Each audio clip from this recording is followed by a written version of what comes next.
جو زندگی، قبر کی جو زندگی ہے وہ ہزاروں سال کی زندگی ہے، اور خدا کی قسم ہماری قبر ہمیں پکار رہی ہے۔ یہ ہم ہی نکمے ہیں نہیں سنتے، ہماری قبر کہہ رہی ہے کہ لوگوں میں بھی تو تمہارا گھر ہوں، لوگوں میرے پاس بھی تم کو آنا ہے۔ اے دنیا کے گھروں کو سجانے والوں، کبھی میری سجاوٹ کا بھی انتظام کیا ہے؟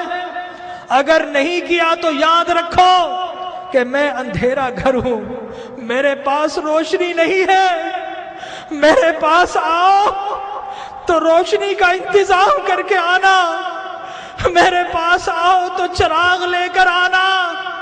ارے میں تو لوگوں کی پسلیوں کو بھیج دیتی ہوں، میرے پاس تو ڈسنے والے سانپ اور بچھو ہیں، میرے پاس تو اندھیرے ہیں۔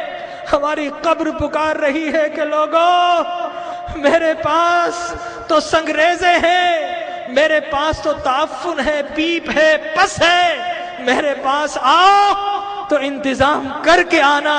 خالی ہاتھ آئے تو پھر بڑا پچھتاؤ گے، میرے پاس آؤ تو ایک اعمال کا دیا ہاتھ میں لے کر آنا۔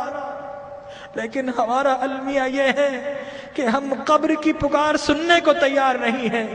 جو بڑے ہیں وہ اپنے کاروبار میں مست ہے، جو جوان ہے اپنی جوانی کی مستی میں مست ہے، اس دنیا کی رنگینیوں میں مست ہے، اور جو چھوٹے ہیں انہیں کوئی بتانے والا ہی نہیں ہے کہ اس دنیا کے بعد ایک اور دنیا بھی ہے، اس زندگی کے بعد ایک اور زندگی بھی ہے۔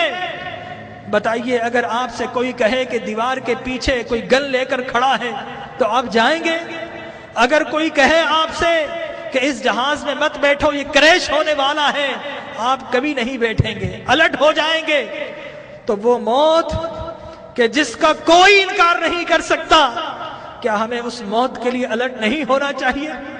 ہمارے نبی نے بتایا کہ لوگوں جو کچھ میں جانتا ہوں اگر تمہیں معلوم ہو جائے تو تم ہنسنا چھوڑ دو، تم رونا شروع کر دو، ہنسنا چھوڑ دو۔ لوگوں جو کچھ میں دیکھ رہا ہوں اگر تم دیکھ لو تو تم شہروں کو چھوڑ دو اور جنگلوں میں دوڑ پڑو۔ تو آج کی رات ہمیں اپنے رب کو منانا ہے۔ ہم بہت ہنس لیے ہیں، آج کی رات تو کچھ آنسو بہا لیجئے، اپنے رب کو منا لیجئے۔ ارے اللہ کے انبیاء کو دیکھیے، یحییٰ علیہ السلام بچے ہیں، 6-7 سال کے ہیں، زار و قطار روتے تھے، بے ہوش ہو جایا کرتے تھے۔ ایک روز اپنے گھر سے نکل گئے، غاروں میں چلے گئے، ماں باپ ڈھونڈ رہے ہیں، لوگوں سے پوچھتے ہیں 7-8 سال کا بچہ ہے، کسی نے دیکھا؟ ایک چرواہا کہتا ہے کہ بچہ تو نہیں دیکھا، ہاں اس غار سے رونے کی آواز آ رہی ہے، 3 دن سے کوئی رو رہا ہے، اور اس کے رونے سے ہماری بکریوں نے کھانا اور پینا چھوڑ دیا ہے۔ ماں باپ اندر جاتے ہیں، دیکھتے ہیں اللہ کے نبی یحییٰ رو رہے ہیں۔ ماں کہتی ہے کہ بیٹا اب تو چلو، اب تو رونا بند کر دو۔ اللہ کے نبی یحییٰ فرماتے ہیں اماں عذاب قبر سے بچنے کی ضمانت آپ دے دو اور رونا میں چھوڑ دیتا ہوں۔